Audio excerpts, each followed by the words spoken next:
সম্মানিত উপস্থিতি, মাহে রমজান চলছে। আমরা এখানে যারা উপস্থিত আছি সবাই আমরা রোজায় আছি।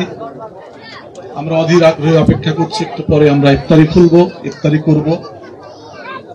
পাশাপাশি আপনারা সবাই জানেন আজকে 5 নম্বর ওয়ার্ডের ওয়ার্ড সম্মেলন, মানে আজকে 5 নম্বর ওয়ার্ডের কারা বিএনপির গার্জেন হবে, যে কারা তাদের নাম ঘোষণা হবে, আপনি ইতিমধ্যে শুনেছেন।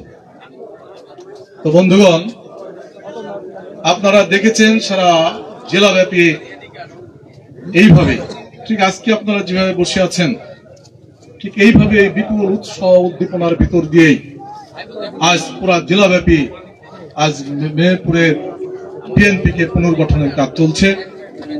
হ্যাঁ, আমরা যারা দায়িত্বে আছি আমাদের এই পুনর্গঠন করতে যে হয়তো কিছু ভুল ত্রুটি থাকতে পারে, এটাই স্বাভাবিক। মানুষ ভুল ত্রুটির ঊর্ধ্বে নয়। তবে আমরা চেষ্টা করছি আপনাদের মতামতকে সর্বোচ্চ গুরুত্ব দেওয়া। আমরা সর্বোচ্চ চেষ্টা করছি এবং 13 তারিখে কমিটি পাওয়ার পরে আমরা বিভিন্ন জায়গায় যে কর্মী সভাগুলো করেছি, আমরা পরিষ্কার মেসেজ আপনাদেরকে দিয়েছি। আপনারা কমিটি কিভাবে, আমরা কমিটি কিভাবে করতে চাই এবং আপনারা কমিটিতে কিভাবে নেতা হতে হবেন তার পরিষ্কার মেসেজ আমরা দিয়েছি।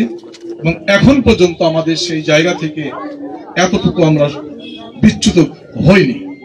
তবে ইনশাল্লাহ আজকেও সেটি হবে।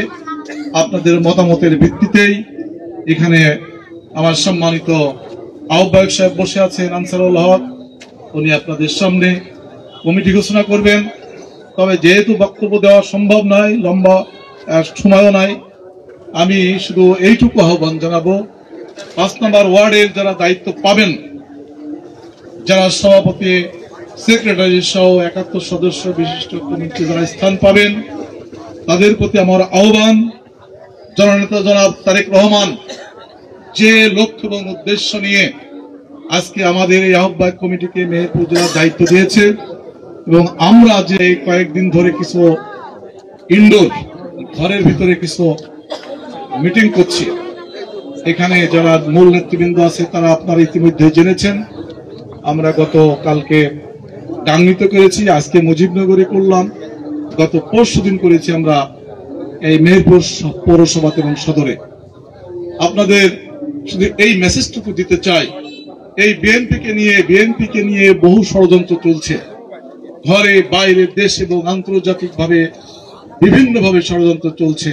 এই ষড়যন্ত্রের মূল লক্ষ্য বিএনপিকে আগামী দিনে যাতে নির্বাচন থেকে বিমুখ করা যায়, জনগণ থেকে বিচ্ছিন্ন করা যায়, সেই ষড়যন্ত্র আজকে এই দেশের ভিতরে অব্যাহত আছে। তাই বন্ধুগণ, জননেতা জনাব তারেক রহমান যে নির্দেশ দিয়েছেন, আপনারা একটা পরিচ্ছন্ন বিএনপি, আপনাদের প্রতি আমি আহ্বান জানাই, এই 5 নম্বর ওয়ার্ডের বিএনপির নেতা কর্মী সমর্থকদের আমি আহ্বান জানাই, আপনারা বিএনপির নামে কোন ধরনের কোন অপরাধের সাথে জড়িত হবেন না।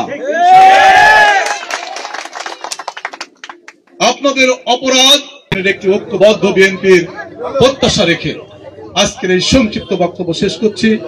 ধন্যবাদ সবাইকে। বাংলাদেশ জিন্দাবাদ, বাংলাদেশ জাতীয়তাবাদী দল জিন্দাবাদ, শহীদ প্রেসিডেন্ট